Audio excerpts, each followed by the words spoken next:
Ginulat ng kapuso actress na si Bea Alonzo ang kanyang mga tagahanga nang isapubliko nito ang bago niyang look. Kahapon, Miyerkules, May 29, 2024. Nag-post si Bea sa kanyang Instagram account ng mga kuha niyang litrato na naka-center parted bob haircut.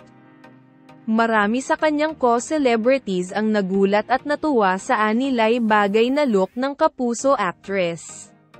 Kabilang sa mga namangha at nagkomento ay sina Heart Evangelista, Andrea Brillantes, Sara Labati, Catriona Gray, Ann Curtis, Kylene Alcantara, Carla Abellana, Kim Jones, at Melay Cantiveros. Bukod sa mga kapwa niya artista, may ilang netizens at tagahanga rin si Bea na ngayon naiintriga sa iksi ng gupit ng aktres. Ayon sa mga ito, maaaring napagdesisyonan ni Bea na magpagupit para ipakita na siya ay moving on na sa kontrobersyal na breakup nila ng ex-fiancé niyang si Dominic Roque. Ang haka-hakang ito ay nakonekta ng fans sa caption na inilagay ni Bea sa kanyang recent IG post. Mababasa kasi sa kanyang caption, published as is, "I haven't met the new me yet. But I think she'll be alright." Komento ng ilang netizen, published as is. Hindi ang paghihiwalay lang nila ni Dom ang sisira sa isang Bea Alonzo. The woman who always knows her worth. How does one survive when one loses a woman like at Bea Alonzo? Iba pa rin talaga. Pagmukha ang labanan. Walang kupas. 3 buwan na ang nakalilipas mula nang isapubliko nina Bea at Dominic na hiwalay na sila. February 11. Nag-post ang dalawa sa social media para kumpirmahin ang kanilang desisyong tapusin na ang kanilang relasyon halos 7 buwan matapos mag-propose si Dominic kay Bea. Naganap ang engagement ng dalawa sa Las Casas, Filipinas de Azucar sa Quezon City, noong July 18, 2023. Sa pamamagitan ng Instagram at Facebook, ibinahagi ni Bea ang mutual decision nila ni Dominic na maghiwalay. Sabi sa kanilang joint statement, "After much thought, consideration, and care, we have mutually decided to amicably end our engagement. It was not an easy decision.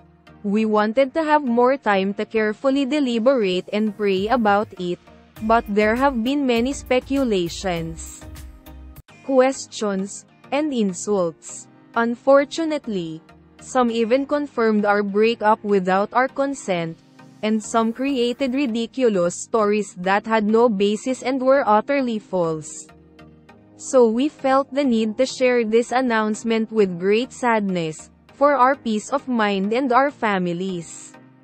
Ayon sa mga sources, napag-alamang may iba't ibang dahilan kung bakit nauwi sa hiwalayan ang kanilang relasyon. Nagkumpirmang tinuldukan na nina Bea at Dominic ang higit na 4 na taon nilang relasyon.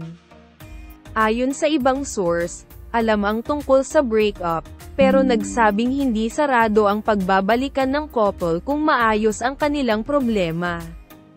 Naniniwala ang source na mabuting direktang marinig kina Bea at Dominic ang anumang kumpirmasyon ng breakup dahil ang mga ito raw ang tanging nakakaalam ng kanilang buhay pag-ibig.